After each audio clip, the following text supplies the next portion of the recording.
it was a innocent bystander, which makes it even more unnerving. An arrest made in connection with the murder of an off-duty Howard County deputy. We have exclusive video of the arrest as we learn more about how investigators tracked them down. And the man accused of killing a local tech CEO has his first day in court. His admission to police on what happened and the decision made by the judge. And I'm Wyatt Everhart in for Amy Aronson. And look at the temperatures out there. A cool, crisp morning. We'll talk about when the sunshine may be back. Coming up. Live from WBFF in Baltimore, this is Fox 45 Morning News. Good Saturday morning to you. It looks a little bit darker. I don't know, maybe because fall is certainly here. Thanks for being with us this Saturday, September 30th. I'm Taylor Stewart. Let's get right over to your forecast. We've got meteorologist Wyatt Everhart with us this weekend. And this week was it was rainy, but we saw it clear out a little bit yesterday, and that was nice.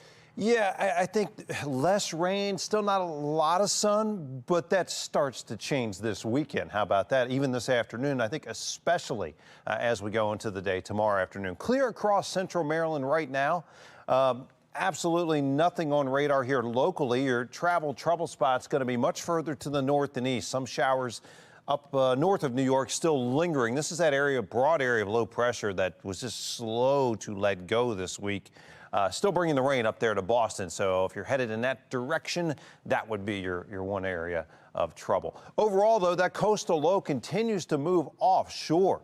That's going to allow for some additional sunshine to begin to build in. Now, there's some low-level cloud cover here, some mid-level moisture. I don't think it's widespread sunshine out of the gates today, but I do think we'll see more and more sunshine as we work through the day. Light wind out of the north-northwest this morning.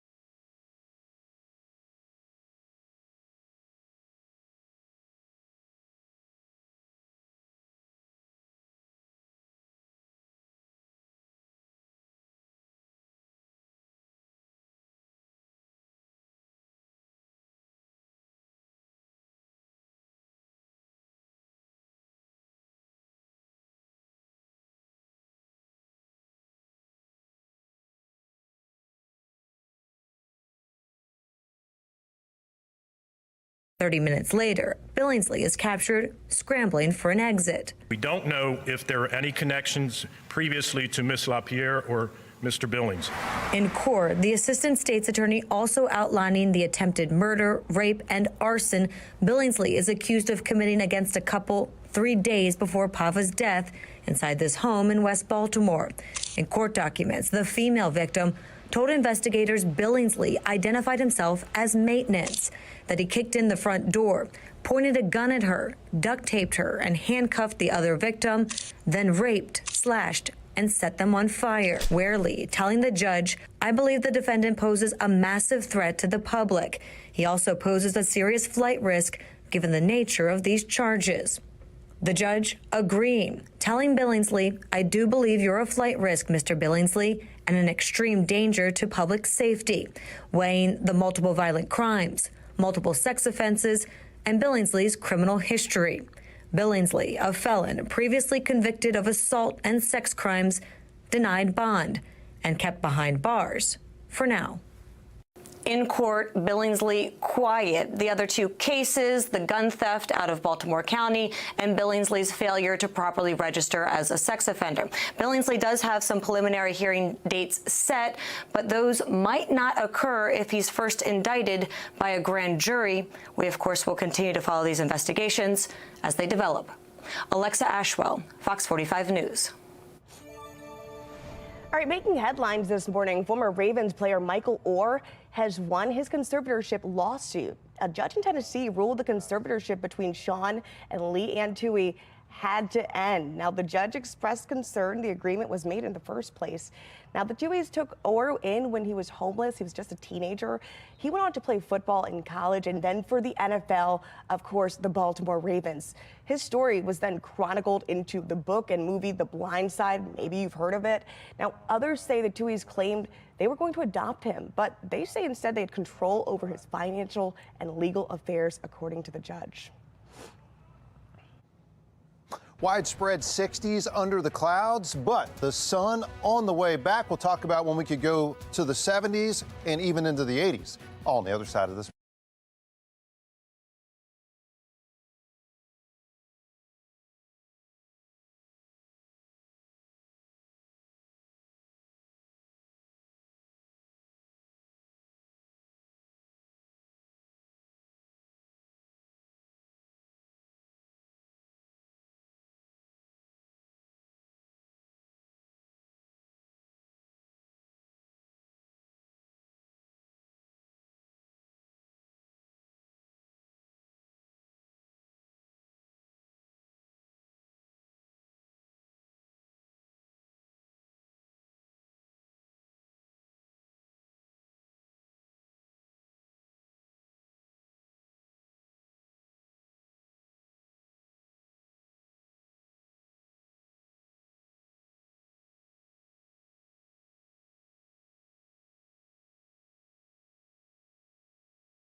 All right, it's another big weekend for football, and right here, starting at 10 a.m., catch the big noon kickoff here on Fox 45. We're going to bring you everything you need to know about college football live. And then at noon, the USC Trojans are heading to Boulder to face off against Coach Prime and the Colorado Buffaloes. Then it's Michigan taking on Nebraska. That game kicks off at Memorial Stadium at 3 p.m. And then, of course, tomorrow, starting at 11 a.m., we're going to have complete coverage of all NFL games right here. At 1 o'clock, you can catch the Commanders and the Eagles face off in Philly. And then after that, 4:25, you can watch the New England Patriots and the Dallas Cowboys go head-to-head. And, of course, we want to see how you're cheering on your favorite team this year, even if it's not the Birds. Go ahead and scan that QR code, and it will take you to our website, where you can upload your pictures and your videos. It's all powered by Stackla. Project Baltimore with a stunning finding. Only 11% of students at the best public high schools in Baltimore are proficient in math. Up next, why that data did not surprise one family who found out their daughter was not ready for college after all. And we are less than 24 hours away from a potential government shutdown if Congress can't reach a deal by midnight. In our next half hour, we're going to break down what's standing in the way. You're watching Fox 45 Morning News Weekend Edition, all local,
this morning, families are reacting to a stunning investigation from our Project Baltimore team.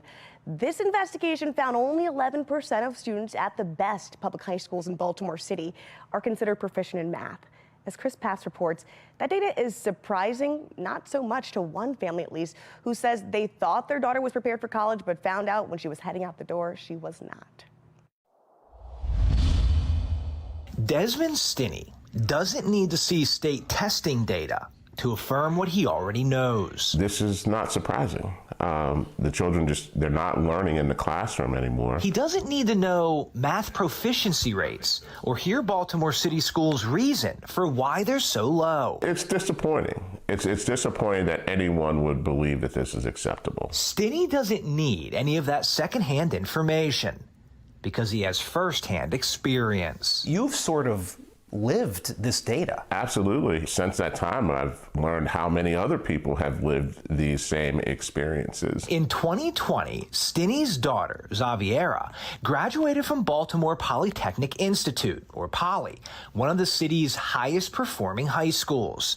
The honor student was accepted into one of the United States military academies. But Stinney said when she got there, she was not prepared academically, especially in math, and she nearly failed out. So for Stinney, what Project Baltimore recently found in this state data was obvious. It's almost overwhelming. It puts you in a position where you feel like it's almost helpless. FOX45 obtained this data from a source within Baltimore City Schools. It's the raw, unredacted state test results from May 2023 for every school in the city. This data has not yet been released to the public, but we have it. As we first reported last week, we found 13 city high schools where 0 students who took the state test last spring scored proficient in math. But we also looked at the top high schools in the city and found this. As far as math proficiency goes, Poly, where Stinney's daughter went, performed the best in Baltimore. But even at the best, just 26% of the students at Poly scored proficient in math.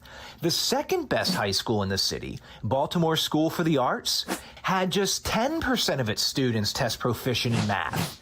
City College and Western each had 8.9% test proficient.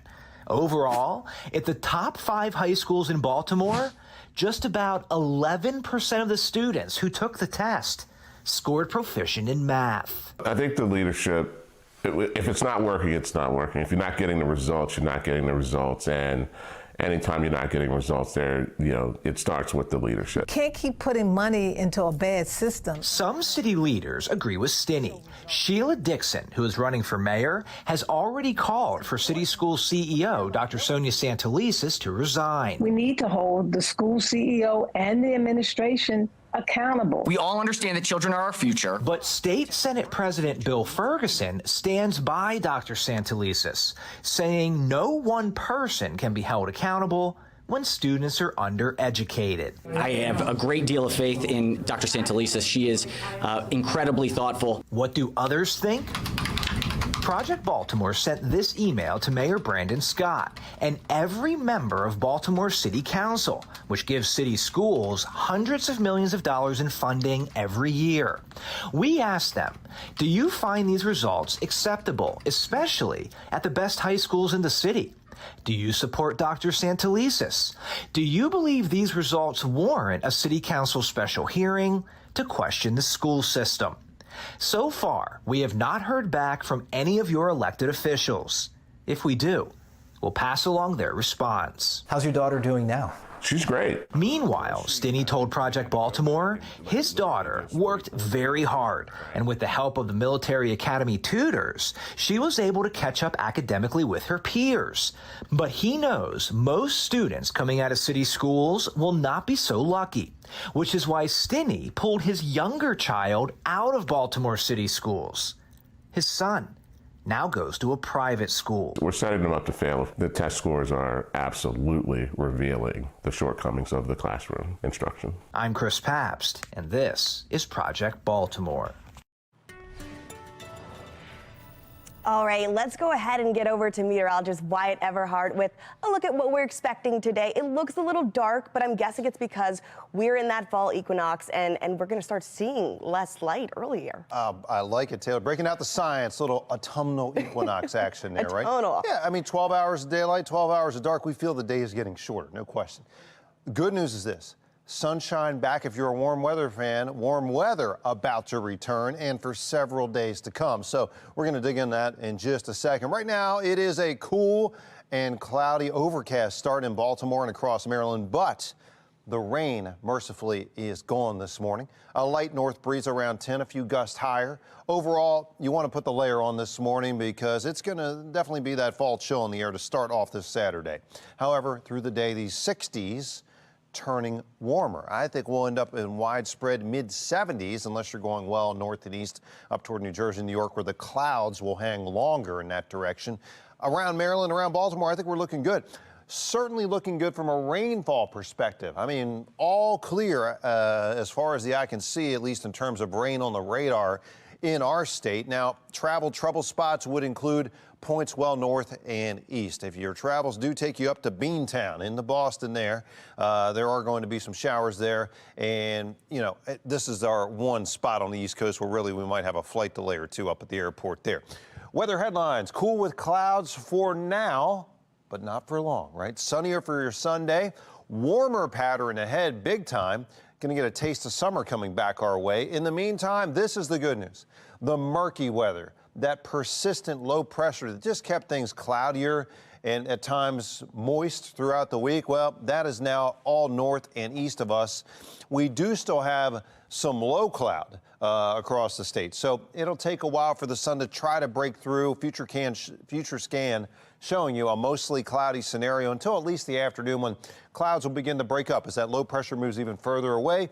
That allows the sun to come in, especially if you're watching points further west in the state. Hagerstown out west, that's going to be sunnier even quicker there. By the way, Felipe, still churning down here in the tropics. We've got multiple systems, but all of these, the projected to become a hurricane, are projected to stay out to sea. So that is the good news for now. No immediate hurricane action headed our way.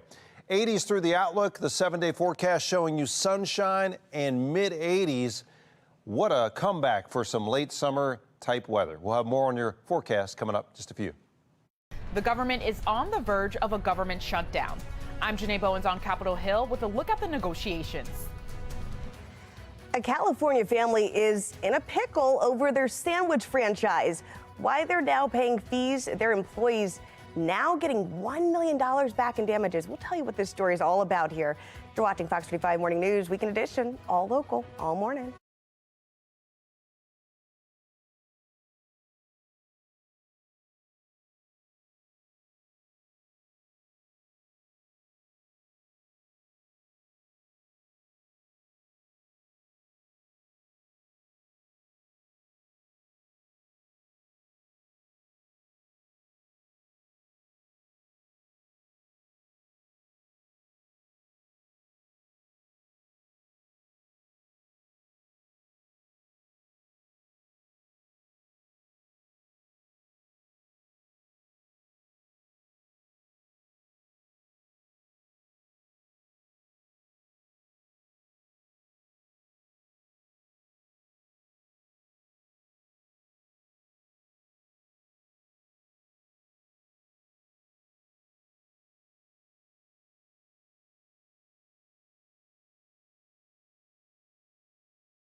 All right, topping your consumer news, a couple who owns 14 Subway franchises in California has been ordered to pay $1 million to their employees in back pay and damages. Now, according to a Labor Department investigation, John and Jessica Meza issued hundreds of bad checks to their employees and stole their tips. Now, they say the couple also employed kids as young as 14 years old, forcing them to work excessive hours and operate in dangerous conditions. Now, as part of this consent order, the Mezas must sell or close their business before November 27th. All right, now let's get over to America's Steals and Deals.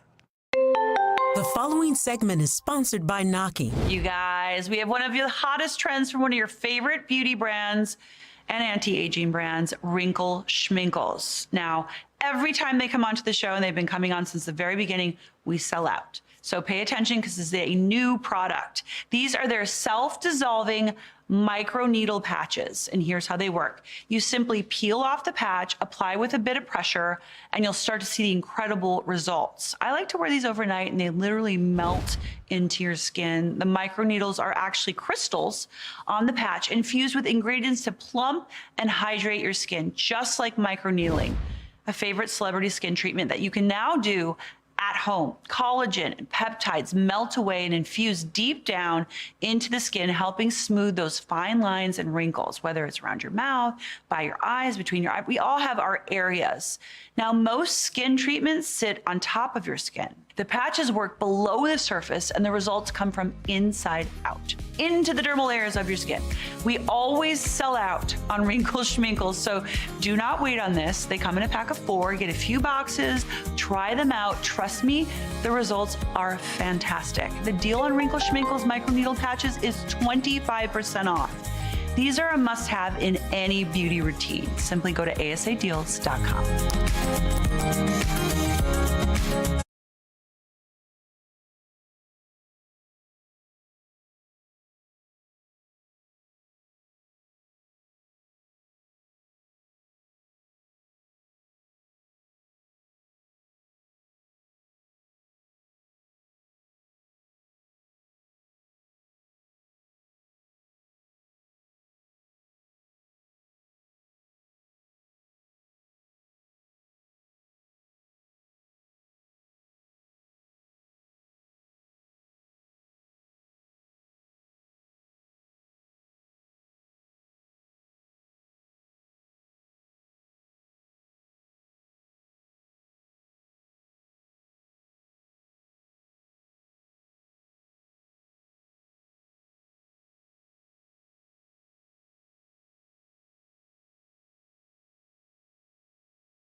Live from WBFF in Baltimore, this is Fox 45 Morning News.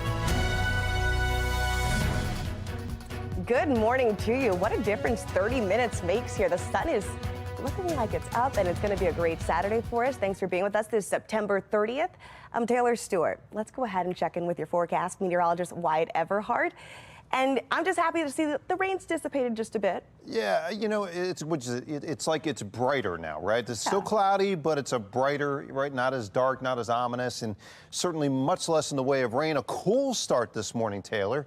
Low to mid 60s, but these numbers really are not going to, you know, they're not going to move much the next couple of hours, but by late day, we're in the 70s. By late weekend, we're in the 80s.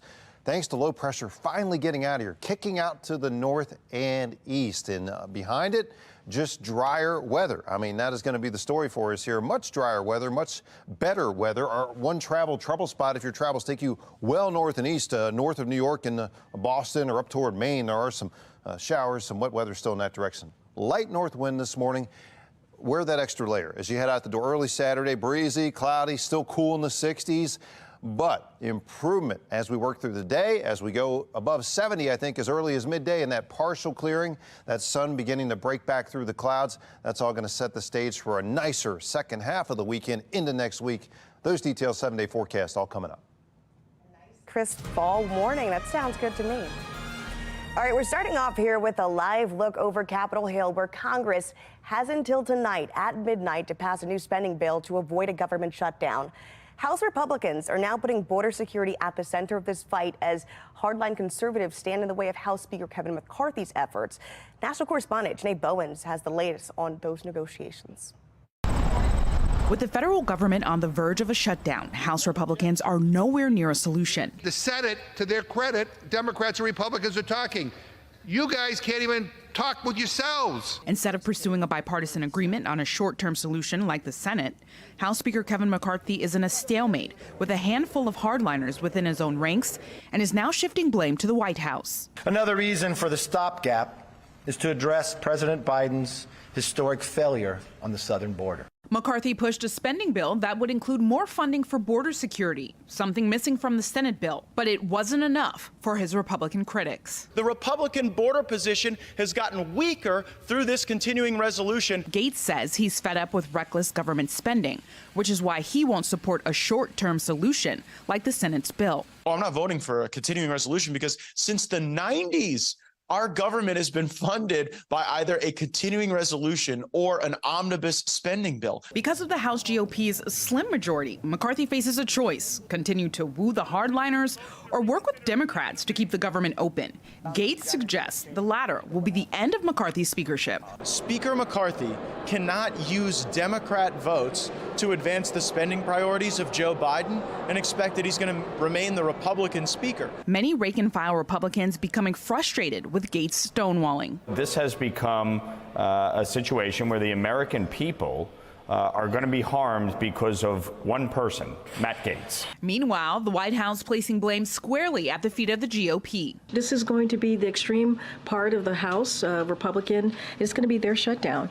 Now, if Congress can't figure it out, the government will shut down at 12:01 a.m. on Sunday morning. Federal agencies are already telling employees to prepare for a shutdown. On Capitol Hill, I'm Janae Bowens. Congressman Kwasi Mfume is weighing in on the likelihood of that government shutdown. He released a statement saying, in part, a federal government shutdown in the coming days would mark the 6th instance in a row where Republicans were in control of the U.S. House of Representatives at the time. Where Democrats remain prepared to work with our colleagues across the aisle on a resolution, but the extreme elements of the Republican majority want to see everything implode first. You can find his full statement on our website, foxbaltimore.com. Now, as we are just less than 24 hours away from that midnight deadline, a shutdown truly could be imminent. We want to bring in taxpayer advocate David Williams to talk about the ripple effects this could have. Good morning to you. Good morning. And this is chaos, right? We're talking about just about 16 hours before a shutdown. And this is just really bad governance by Congress, because their job is to pass spending bills. Their job is to keep the government open and operating, because a lot of people depend upon the government for a lot of different programs. And so this is chaos on a Saturday morning and into Saturday and Sunday morning. I mean, that's right. House Speaker McCarthy, his last-ditch effort failed again last night. But we want to talk about where we are today, because I want to bring this home for folks. What kind of programs will be at risk of being paused or potentially, in limbo here? Yeah, and this is the problem, is that a lot of people are going to be affected by this. We have the program, the Women, Infants, and Children program. This is a discretionary program. So entitlements will not be touched by this because that's mandatory. That money is going to go out. Women, Infants, and Children, that is a discretionary program, and the funding is going to stop for that. And we're talking about 120,000 people in Maryland that depend upon this program. And we're talking about lower income folks, mothers, they're nursing, they're pregnant. I mean, this is a critical program for folks.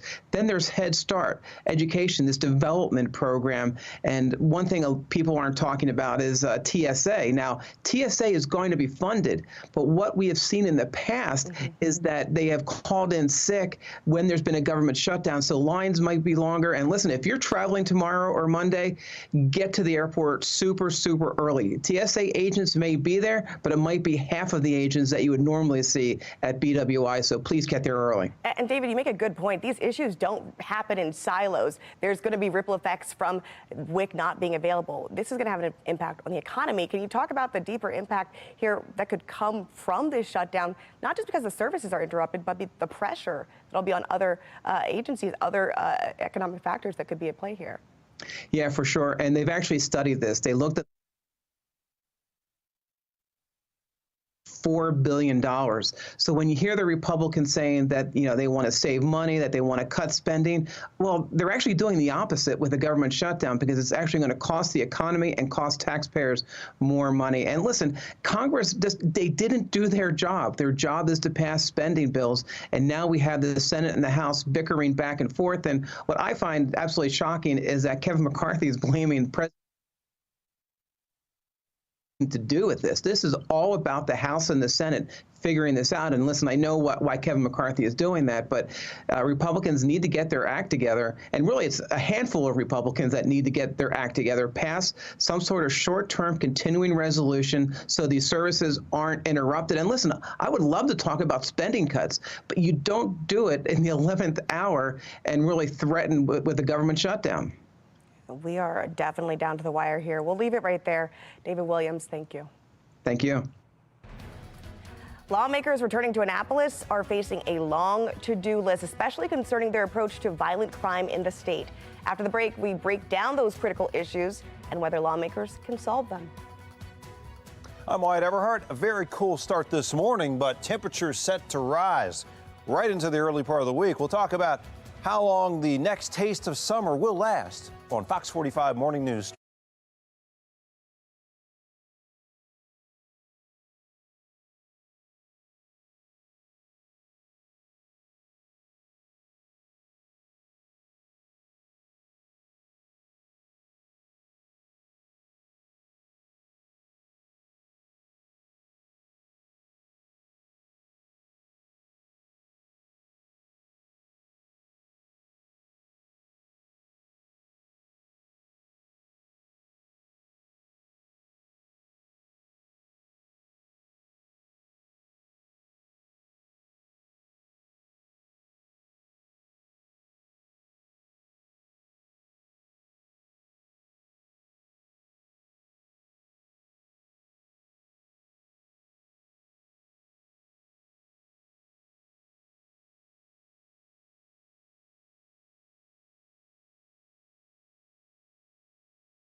2024 is critical for the legislature to deal with these crime issues because you don't want to turn them into a 2024 campaign issue for Republicans.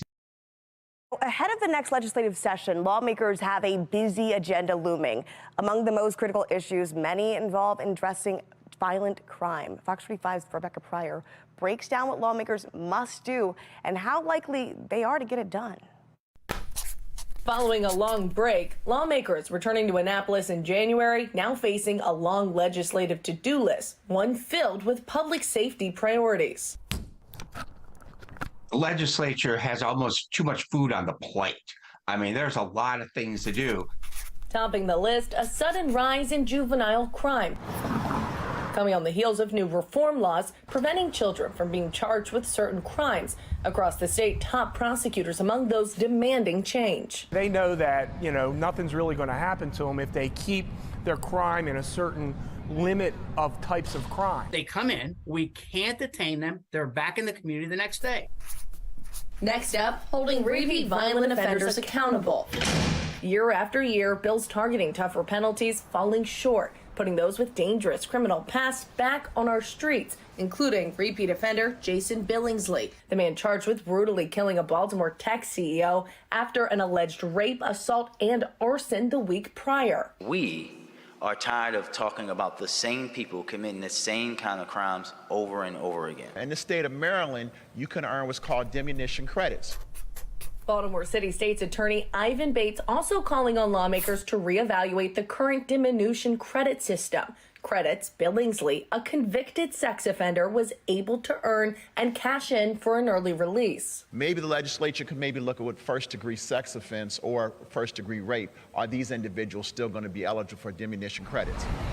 And when keeping track of who is granting the plea deals and sentences, public records still keeping judges' names private, despite an ongoing push for more transparency. They're hiding behind a closed courtroom and behind their robe. It adds up to a laundry list of serious issues that could have been addressed in years past or with a special session this summer. That basically they kind of put, the criminal justice and the crime stuff on the back burner. And the problem is if you leave something on the back burner and the burner is on, the pot's going to explode. And what's happened is the pot has exploded.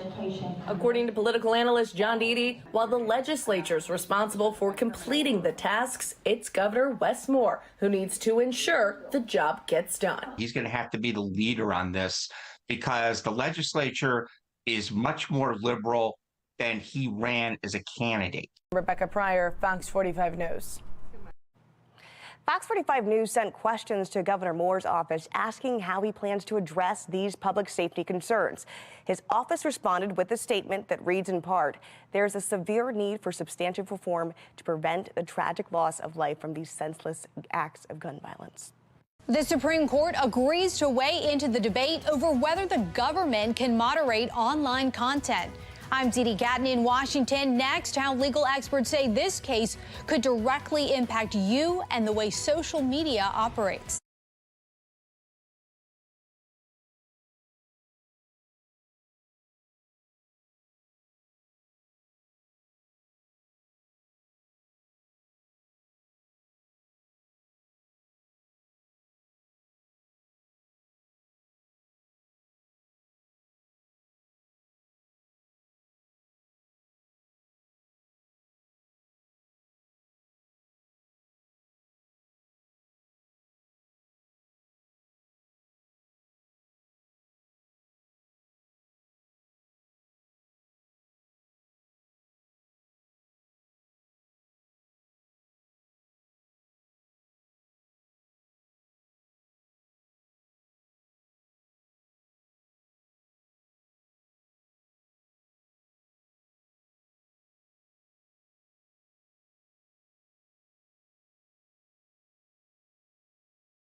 Should social media companies have control over what you post?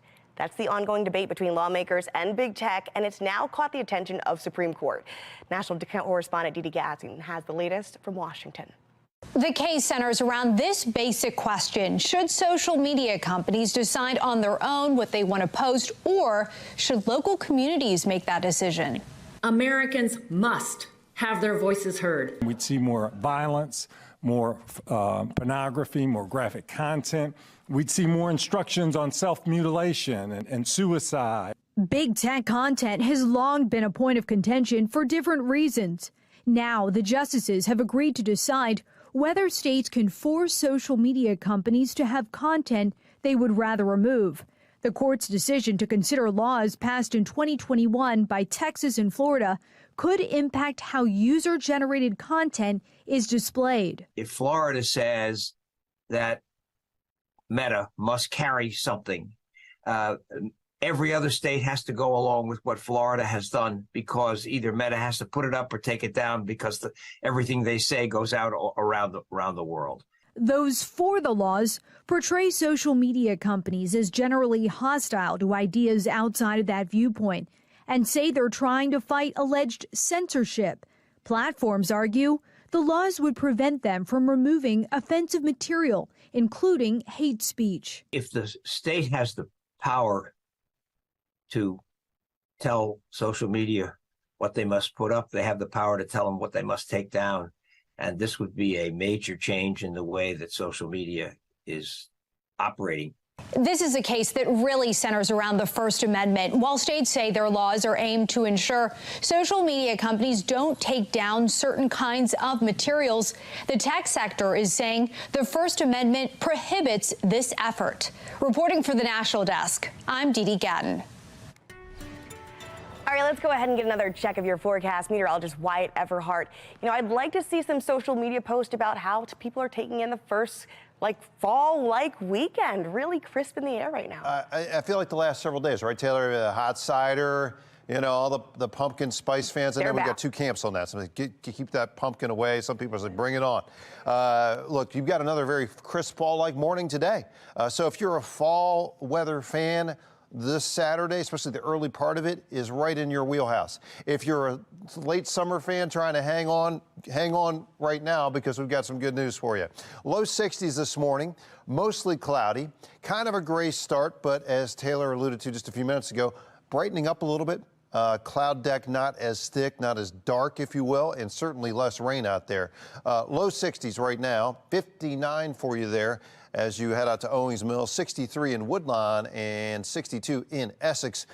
These numbers are going to warm up pretty nicely today. I mean, we're talking mid-70s. This is going to be seasonable late September weather. Boy, you talk about late September, I think it's the last day. But October actually going to start, we're going to go backwards, back into summer mode for the first week of October before things really begin to drop off temperature-wise, I think, for the second week of October.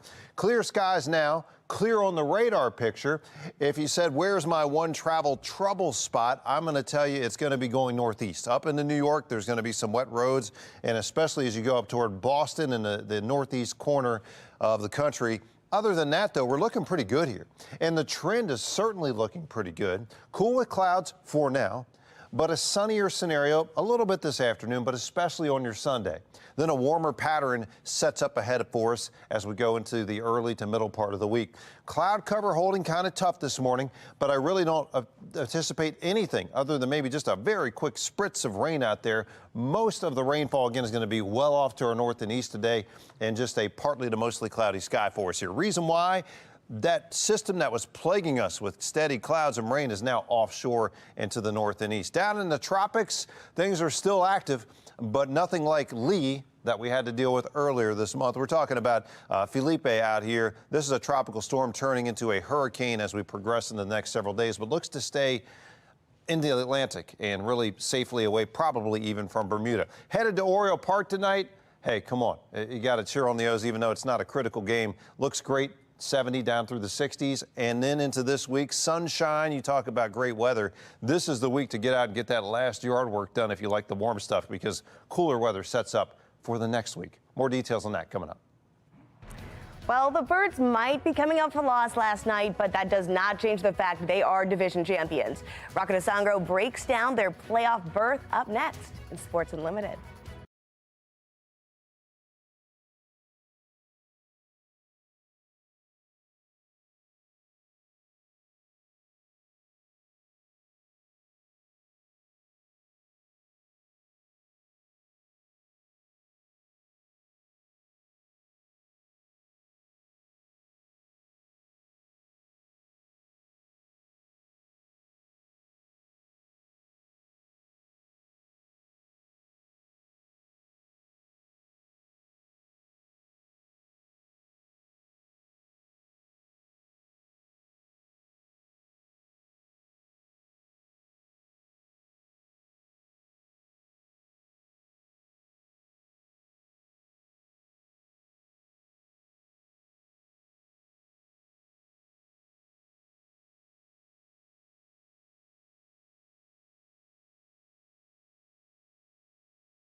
Welcome into your morning sports report. I'm Rocco DeSangro. With the division and #1 overall seed in the American League in the hands of the O's, they could lose their final 3 regular season games and it wouldn't mean a thing. Of course they'd rather not, because these guys are competitors, but nothing changes regardless of that outcome.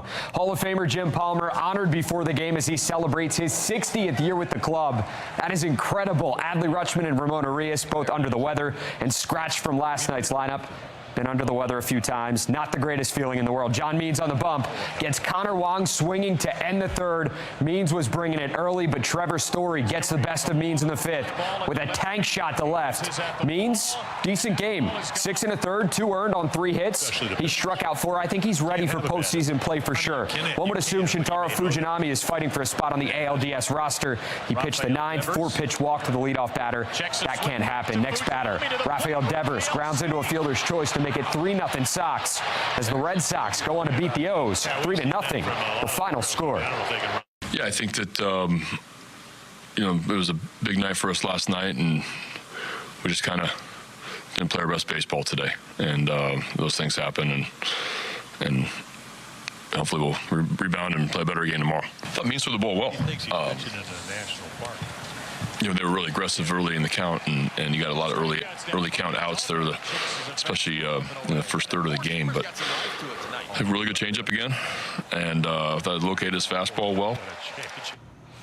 Well, it's a tough stretch coming up for the Ravens with 2 AFC North matchups, both on the road. The first in the dog pound against the Cleveland Browns, just a hostile environment. You can blame it on the bad weather or players just still getting adjusted to a new system. But the fact of the matter is, in their Week 3 loss to the Colts, the Ravens offense struggled to move the ball when it mattered most. However, Lamar Jackson and company, they did show flashes of how good a Todd Monken-led offense can be, and they're hoping to build off that and limit the turnovers in the coming weeks. You got to clean it up and get better at it and take it to the field because like I said, 2 weeks in a row we've taken the opening drive and gone down and scored. and then it carried over the Bengals, and then, it didn't. We had certainly an opportunity on that second drive, and then we just sputtered. Then we just never got that mojo back, and got to find a way to get that. Got to call it better. Got to execute better. That's the way it works. While the defense sacked Gardner Minshew 5 times in the overtime loss to the Colts, Indianapolis got the last laugh. Matt Gay's historic day didn't really help their cause because of the vibe in the locker room following the game, a letdown. The defense knows it can be better going forward, and they'll have their next shot at proving that this Sunday against the Cleveland Browns. Everyone's looking inwardly. We're humble and hungry enough to look for things that we can do differently on an individual basis and eventually make our team better, to take the next step and become the team we want to be over the course of the year. We're 3 games in, going into a 4th game. We got hopefully a bunch more after this. And really, I think that attitude is reflective, throughout the locker room. Cleveland quarterback Deshaun Watson questionable for this Sunday's matchup with the Ravens. 5 Ravens already have been ruled out for that game as well. Rashad Bateman, Odell Beckham Jr., Marlon Humphrey, David Ojabo, and Odafe Owe. Ronnie Stanley, he's listed as doubtful, while Kyle Hamilton, Justice Hill, Tyler Linderbaum, and Marcus Williams are all questionable. Here's the good news for Williams. He was a full participant at practice the last 2 days. That was Thursday and Friday. And he's trending upwards as far as this game goes. That'll do it for this edition of Sports Unlimited. I'm Rocco DeSangro. Thanks for watching. Have a great Saturday.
It was an innocent bystander, which makes it even more unnerving.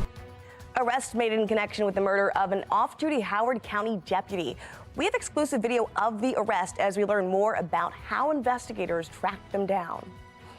And the man accused of killing a local tech CEO has his first day in court. His admission to police on what happened and the decision made by the judge. And a cool start this morning. Maybe you have the hot apple turnovers coming out of the oven, but by the end of the weekend, more summer-like. We talk about that coming up. Live from WBFF in Baltimore, this is Fox 45 Morning News. And thanks for starting your morning with us here on Fox 45 Morning News. It is Saturday, September 30th. I'm Taylor Stewart, and you are looking live over Towson as the rain seems to have dissipated. Let's go ahead and check in with your forecast. We've got meteorologist Wyatt Everhart. I almost said Amy Aronson. Oh my goodness, I've been holding it back all this time. Well, we have to pay homage, right? We Mom have and to. baby doing well this week. We'll have to sneak that photo back in right by the end of the news here. So stay with us here on Fox 45 Morning News for that. Hey, this is one of those weeks. We just couldn't get rid of the cloud cover. It was hard to get the sun back, hard to get much of a warm-up going. That's all about the change. Low pressure now offshore. So still plenty of wet weather up there in Boston, but back here in Baltimore, it's all about clear conditions on the radar picture, at least. Now, this is not going to be a blue sky day, but we will be seeing the blue skies back as we push into Sunday and certainly into Monday and beyond. Clear up and down the East Coast right now. It looks good. A light north breeze this morning, so you do want to layer up just a little bit if you're heading out first thing. It's going to feel cool, no question about that. A little fleece in order. But by this afternoon, you can shed the fleece as we push up towards 70, 72. A little bit of sun breaking through. By tomorrow, a lot of sun for your Sunday. We'll look at that and the extended forecast. Summer weather fans are going to like it. It's coming up.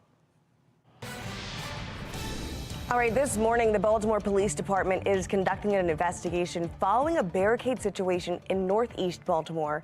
It happened last night on Bullies Lane in the Parkside neighborhood. Now, according to officials, an officer on patrol noticed somebody with a weapon.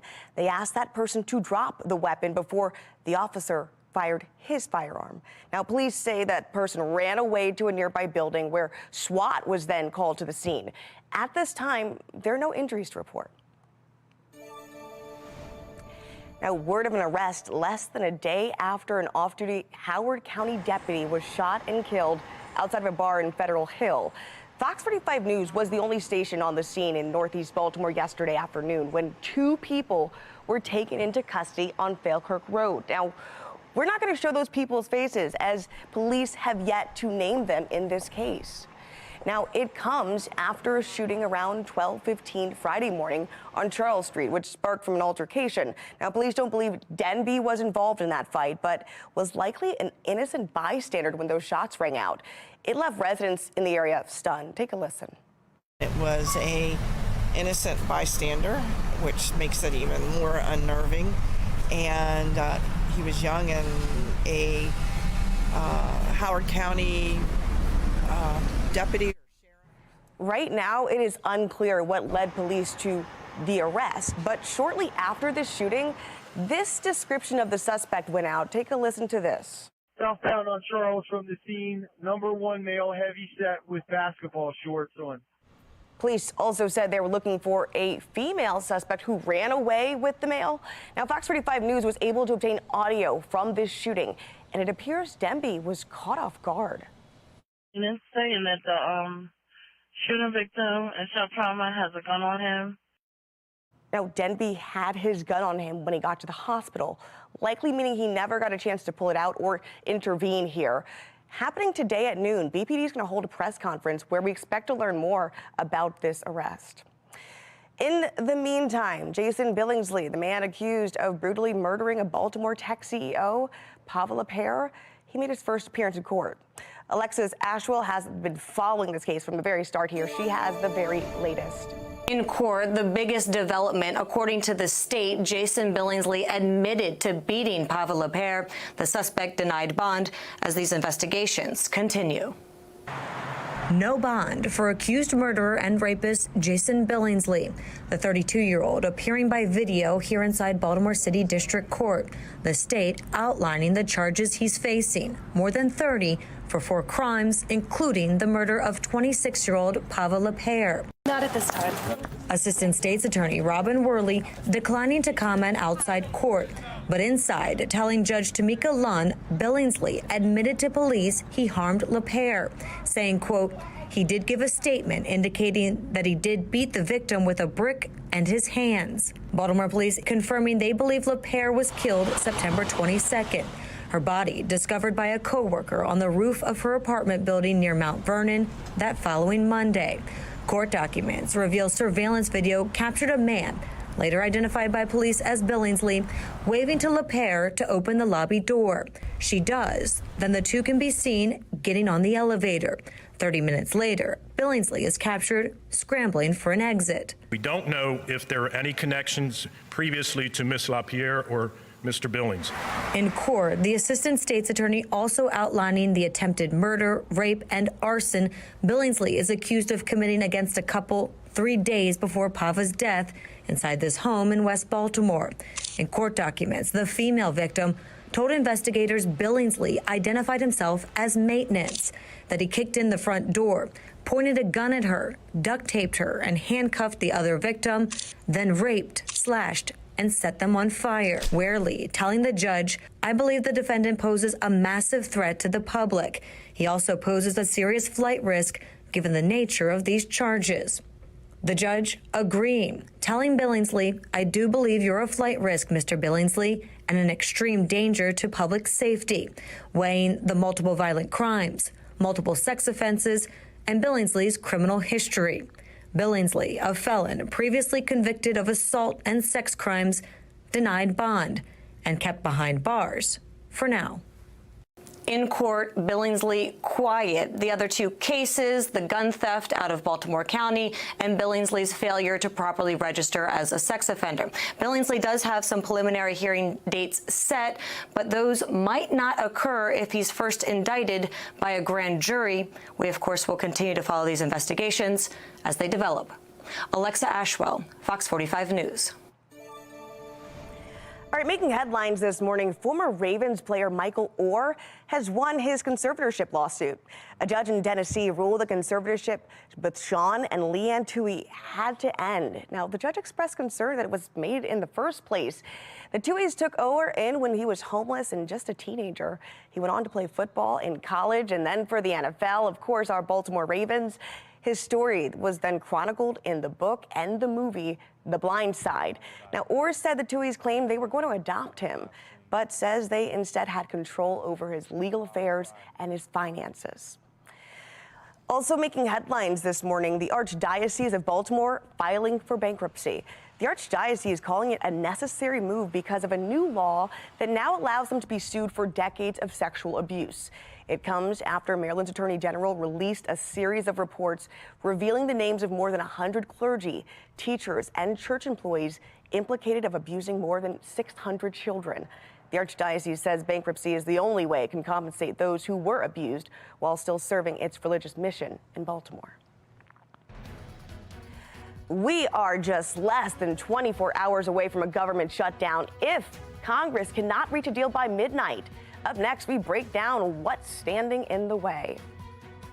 And I'm Wyatt Everhart. It is a cool start this Saturday morning, but we're about to shut down the cool air in favor of some warm conditions. We'll talk about that, how long it lasts, all coming up on Fox 45 Morning News.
All right, we're back with a live look now over Capitol Hill, where Congress has until midnight tonight to pass a new spending bill to avoid a government shutdown.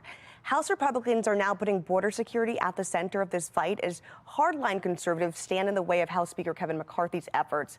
National correspondent Janae Bowens has the latest on those negotiations. With the federal government on the verge of a shutdown, House Republicans are nowhere near a solution. The Senate, to their credit, Democrats and Republicans are talking. You guys can't even talk with yourselves. Instead of pursuing a bipartisan agreement on a short-term solution like the Senate, House Speaker Kevin McCarthy is in a stalemate with a handful of hardliners within his own ranks and is now shifting blame to the White House. Another reason for the stopgap is to address President Biden's historic failure on the southern border. McCarthy pushed a spending bill that would include more funding for border security, something missing from the Senate bill. But it wasn't enough for his Republican critics. The Republican border position has gotten weaker through this continuing resolution. Gates says he's fed up with reckless government spending, which is why he won't support a short-term solution like the Senate's bill. I'm not voting for a continuing resolution because since the 90s, our government has been funded by either a continuing resolution or an omnibus spending bill. Because of the House GOP's slim majority, McCarthy faces a choice: continue to woo the hardliners or work with Democrats to keep the government open. Gates suggests the latter will be the end of McCarthy's speakership. Speaker McCarthy cannot use Democrat votes to advance the spending priorities of Joe Biden and expect that he's going to remain the Republican speaker. Many rank-and-file Republicans becoming frustrated with Gates' stonewalling. This has become a situation where the American people are going to be harmed because of one person, Matt Gaetz. Meanwhile, the White House placing blame squarely at the feet of the GOP. This is going to be the extreme part of the House, Republican. It's going to be their shutdown. Now, if Congress can figure it out, the government will shut down at 12:01 a.m. on Sunday morning. Federal agencies are already telling employees to prepare for a shutdown. On Capitol Hill, I'm Janae Bowens. Now, Congressman Kwasi Mfume is weighing in on the likelihood of a government shutdown. Today, he released a statement saying, in part, the federal government shutdown in the coming days would mark the 6th instance in a row where Republicans were in control of the U.S. House of Representatives at the time. Democrats remain prepared to work with our colleagues across the aisle on a resolution, but the extreme elements of the Republican majority want to see everything implode first. You can find his full statement on our website, FOX45.com. Well, what was once a Netflix staple, it's on its way out. Next, why Netflix is ditching their DVDs. And VidCon coming right here to Charm City for the first time ever. We have an inside look at the fan favorite event. You're watching Fox 45 Morning News Weekend Edition, all local, all morning.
All right, so imagine this, a top convention where the world's leading digital creators and their fans come together in one place. Well, you don't have to imagine it very much. It's happening today, VidCon in Baltimore for the first time ever. And joining us live here in studio to tell us more about this event, we've got Amanda Golka. You're a YouTube content creator, yes. and you got quite the following. I do. I have a nice build. So tell me about what this event is going to be like today. So this is the first time that VidCon is coming to Baltimore. It's usually in Anaheim, California, and it's been there for over 10 years now. Okay. And so they really wanted to bring it to the East Coast to be able to appeal to East Coast fans, but also East Coast creators, so that they don't have to travel across the country to meet their fans and meet with other creators. Okay, so fans are going to be able to pack in this convention center. What else can they do besides meet you guys? I'm sure you guys can create content as well. Yeah, so a bunch of creators are already creating content. We had a whole industry day yesterday, and then today there's a bunch of panels, games happening, some musical performances. The expo hall is all set up and ready to go for all the fans to enjoy. And we talk about content, and I don't want it to be over anyone's head, because when you're talking about content, it's either video, sometimes meant to help folks figure out how to do something, maybe apply makeup. So tell us more about the kind of content you create. So I'm a variety creator. I do commentary and reviews of products, media, and events. I joke that I make videos on whatever I'm obsessed with that week, just because I don't want to nail myself down into a box.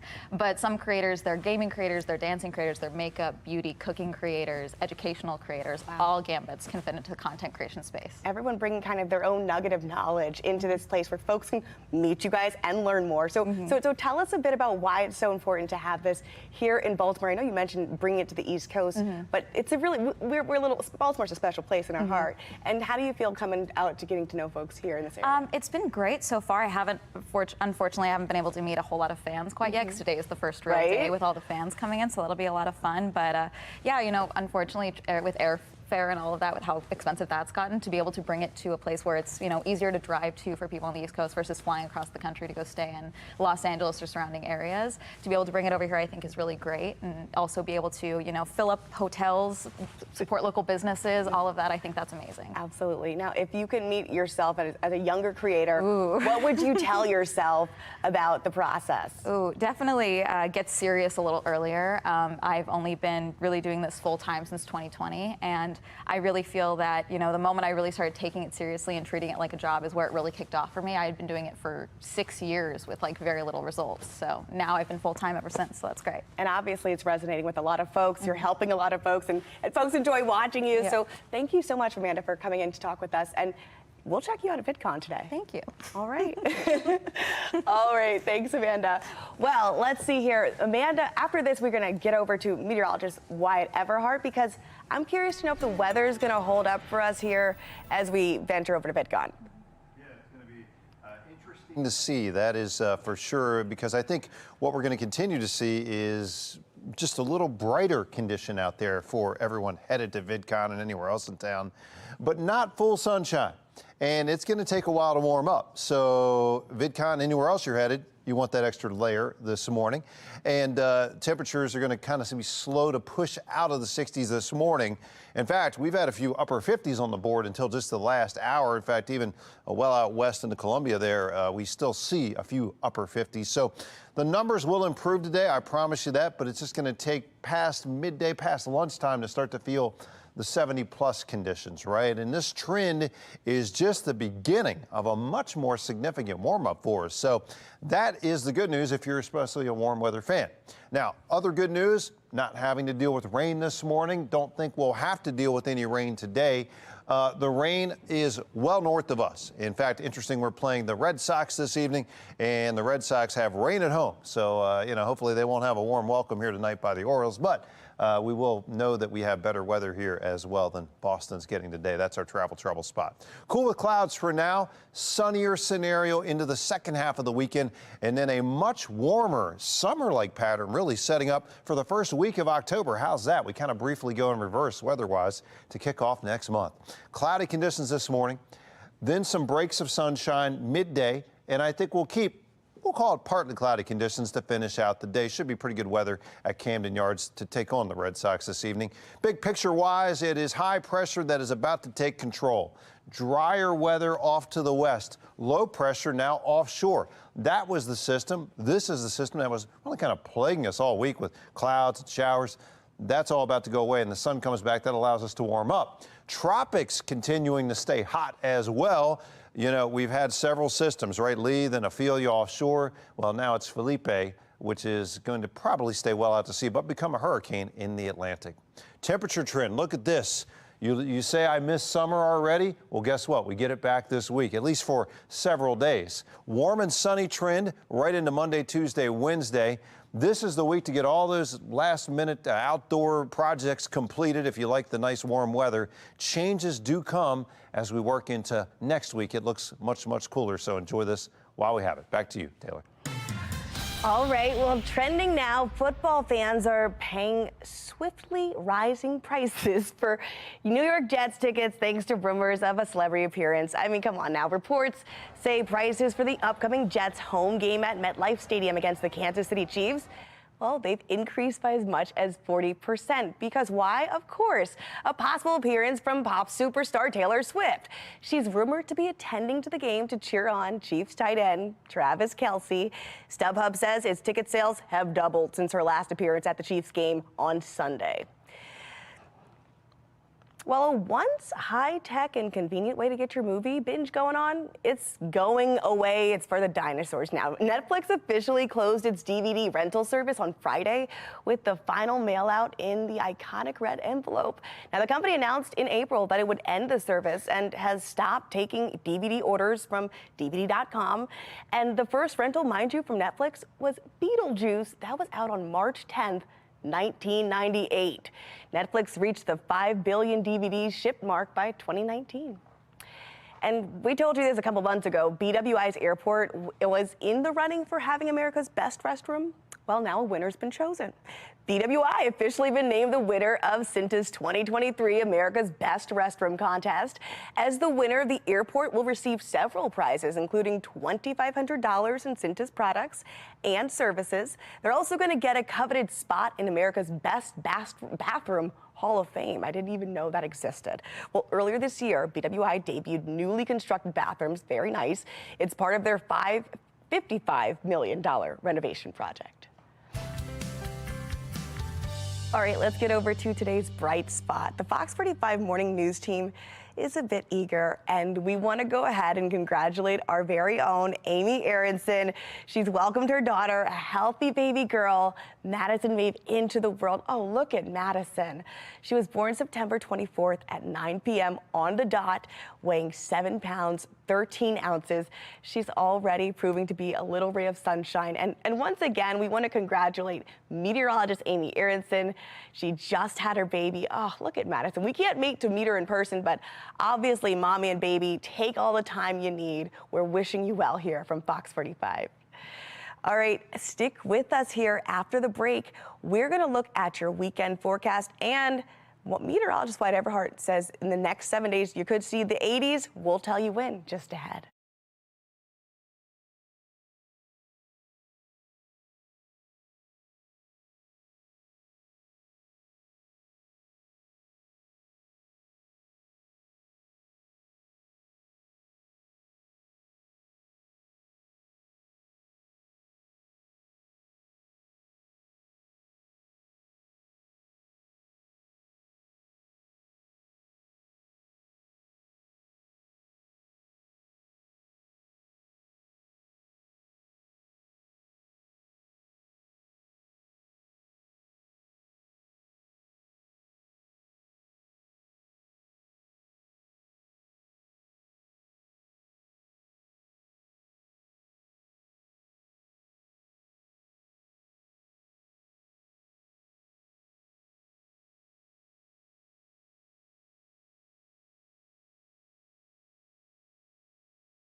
Wyatt, I'm just loving the way this crisp fall morning looks right now. This is what we've been asking for.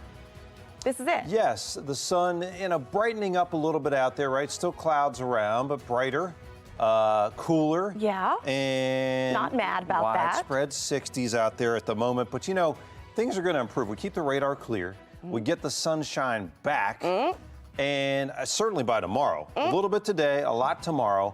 And then look at those temperatures through the midweek. I mean, we're talking about low, mid 80s, so I don't know. Taylor, I've never asked you. Are you the I can't wait to embrace fall, or are you kind of like I cling to the warm weather? Where do you come from? I believe you should be a person of change, and so I'm embracing this fall weather. Okay. Honestly, I'm taking everything I can get, the little warm, the little cool, and the 80s. I'll take all of it. We get it all. And I'll tell you something else. If you love the warm weather, love this week, because next week, pendulum's going to swing the other way. So you know what? We should all just saddle in for the ride here. Embrace the Saddle ride. in for the ride. Well, thanks for saddling in for this ride with us here on Fox 45 Morning News. Have a great Saturday.